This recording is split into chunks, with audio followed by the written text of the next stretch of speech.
Est-ce qu'il faut vraiment démissionner pour sauver sa peau? Bon, je vous avoue que j'avais pas prévu de vous sortir cet épisode, mais il y a quelques jours, j'ai mis un post sur LinkedIn pour parler du burn-out et j'ai reçu pas mal de messages en privé me disant mais j'ai dû partir moi pour pas m'effondrer. Et à chaque fois que je reçois ce genre de messages, en fait, je ressens la même chose. La tristesse chez ces personnes-là, de la colère parfois, ou sinon un profond sentiment d'injustice. Parce que on ne devrait pas en fait avoir à fuir pour préserver sa santé mentale. Parce qu'un arrêt de travail, un burn-out, ce n'est pas un problème de fragilité individuelle. C'est le signe que quelque chose ne va pas autour. Et pourtant, on continue de culpabiliser ceux qui tombent, de les faire revenir dans le même contexte, sans changement, de faire comme si c'était juste une fatigue passagère. Dans cet épisode, j'ai envie de vous parler de ça, de ce qu'on vit quand on tombe, de ce qu'on devrait attendre de nos organisations et de comment on passe d'une logique de réparation individuelle à une culture de la prévention collective. Je suis Camille Weberlin, je suis spécialiste en prévention des risques psychosociaux et bienvenue dans Penser l'entreprise.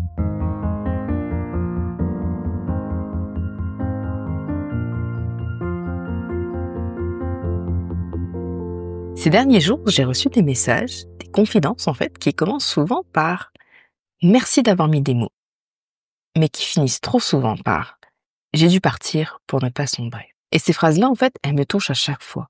Pas parce qu'elles sont rares, en fait, au contraire, c'est parce qu'elles sont trop fréquentes et qu'elles révèlent une vérité qu'on connaît tous, mais qu'on regarde à peine.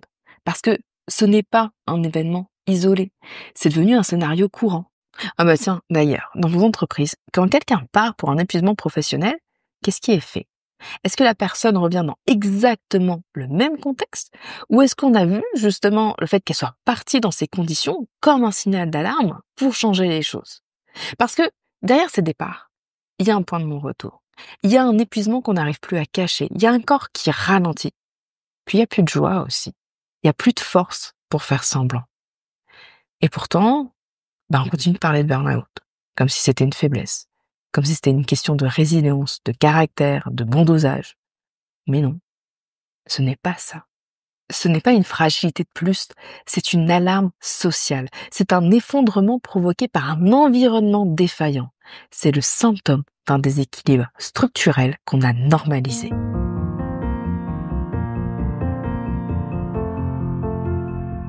On oublie trop vite en fait que la santé mentale au travail n'est pas qu'une affaire individuelle. C'est un enjeu collectif, systémique. Un burn-out, ce n'est pas juste quelqu'un qui a trop donné.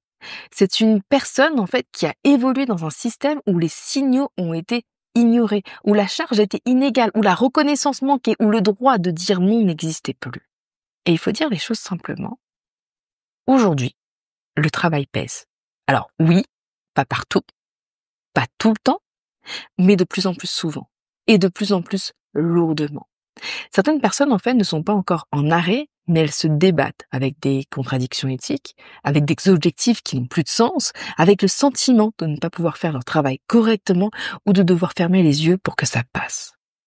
Et ça, ça use. Lentement, mais profondément. Et en parallèle, en fait, on a aussi des liens entre collègues qui se sont effilés. La pandémie a fragilisé les repères et le télétravail, même s'il apporte plein de choses de positif, mais il a aussi grignoté la part invisible de la solidarité au quotidien.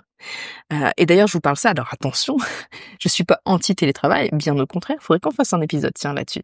Mais si je vous dis ça, c'est parce que même dans les milieux où on est retourné 100% au bureau, ce fameux «Tiens, tu tiens toujours bon?» Ces fameux, «Comment ça va?» mais un vrai «Comment ça va?» qui était échangé à la machine à café, ils ont parfois disparu. Alors que ce sont ces petits moments d'appui, ces gestes en fait ordinaires qui permettent de tenir dans les périodes difficiles. Et aujourd'hui, on demande plus, mais on donne moins. Les contraintes, elles continuent d'augmenter et les ressources pour pouvoir y faire face, elles suivent pas. Et là, c'est là que le stress il s'installe. Parce que le stress, il survient parce qu'il y a un déséquilibre entre les contraintes qu'on a et nos propres ressources pour pouvoir y faire face. Et tiens, sachez aussi que dans une équipe, quand une personne tombe, ce n'est jamais sans raison. Ce n'est pas un incident isolé. c'est un signal. Parce que le reste de l'équipe qui n'est pas forcément parti en burn-out partage le même environnement, les mêmes charges, les mêmes pressions. Alors si on ne bouge rien, ce n'est qu'une question de temps avant que d'autres fléchissent eux aussi. Et c'est pour ça que la prévention ne peut pas être individuelle. On ne sauve pas en fait les gens un à un. On repense le cadre. En tout cas, on doit repenser le cadre. On allège la pression. On redonne du pouvoir d'agir. Et surtout, on recrée du lien.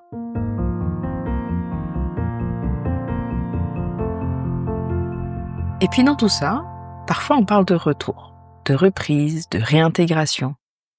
Mais si rien n'a changé, tiens, comme je vous posais la question tout à l'heure, si rien n'a changé dans votre environnement de travail, si la charge est la même, si les tensions sont toujours là, si les comportements problématiques ont été tus, alors ce retour devient une seconde chute.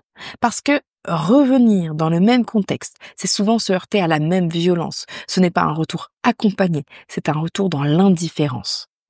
Et ça renvoie quoi comme message? Eh bien que la souffrance, elle n'a pas été entendue, qu'il ne s'est rien passé, qu'on peut tomber et que tout continue comme avant. Autrement dit, t'es seul et on peut rien y faire.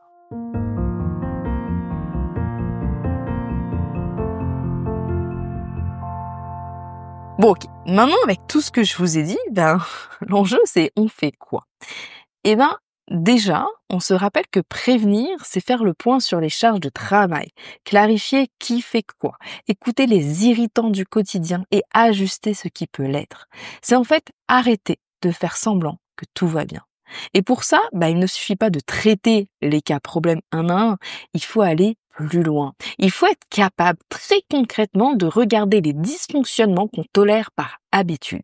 Vous savez, les petits irritants qu'on banalise, les contradictions comptées, les réunions qui sont vides de sens, le manque de clarté dans les rôles, les feedbacks absents ou mal donnés, bref, tout ça, mis bout à bout, ça use.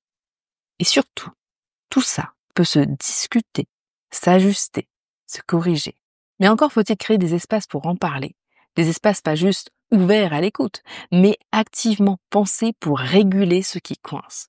Et puis, il ne s'agit pas en fait uniquement de limiter ce qui fait mal. On peut aussi, et je dirais en fait, on doit cultiver ce qui fait du bien. Aujourd'hui, on le sait, les environnements de travail qui favorisent la santé, la motivation et l'engagement reposent souvent sur 3 choses. Alors, en vrai, je vais vous parler de la théorie de l'autodétermination, pas en détail, parce que c'est pas le sujet du jour, on va faire un autre podcast. Et il n'y a pas que ces 3 éléments-là, mais en tout cas, c'est les 3 qui ressortent le plus souvent. Alors, c'est quoi ces 3 éléments? C'est l'autonomie. L'autonomie, c'est la possibilité de s'organiser, de comprendre pourquoi on fait les choses, ou à défaut, en tout cas, de comprendre pourquoi on ne peut pas décider. Puis ensuite, on a la compétence. La compétence, c'est le fait d'avoir l'espace pour apprendre, progresser, recevoir aussi des retours qui aident vraiment à grandir. Et puis enfin, on a l'appartenance. L'appartenance, c'est le fait de sentir qu'on compte, que son gestionnaire est là, que l'équipe peut se sentir soutenue dans les moments tendus. Et tout ça, ce n'est pas du développement personnel, c'est de la psychologie du travail. C'est documenté, mesuré et ça fonctionne. Parce que quand une équipe agit à la fois sur les irritants et sur les ressources protectrices, elle crée un climat où le risque de burn-out diminue. Pas parce qu'on devient résilient, mais parce qu'on est mieux soutenu, parce qu'on a du sens, de la marge de manœuvre, du lien. Et ça change tout. Ça permet aussi d'envoyer un message fort à la personne qui est en arrêt, en lui disant, tu n'étais pas le problème. On a compris et on a bougé. Ce n'est pas un retour en arrière qu'on lui propose. C'est un environnement un peu plus juste, un peu plus humain, si je peux dire ça comme ça. Pas parfait, mais conscient. Et ça, c'est ce qui fait toute la différence entre un retour subi et un retour soutenu.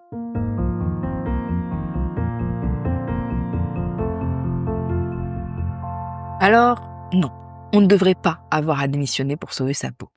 Mais tant qu'on continuera à traiter le burn-out comme un accident individuel, tant qu'on laissera les conditions de travail inchangées, tant qu'on accueillera les retours comme des formalités administratives, alors oui, les gens continueront de tomber. Et si cet épisode peut déclencher une conversation dans une équipe, une prise de conscience chez un ou une gestionnaire, un manager, une remise aussi peut-être en question dans un comité, alors ça sera déjà un pas vers le mieux.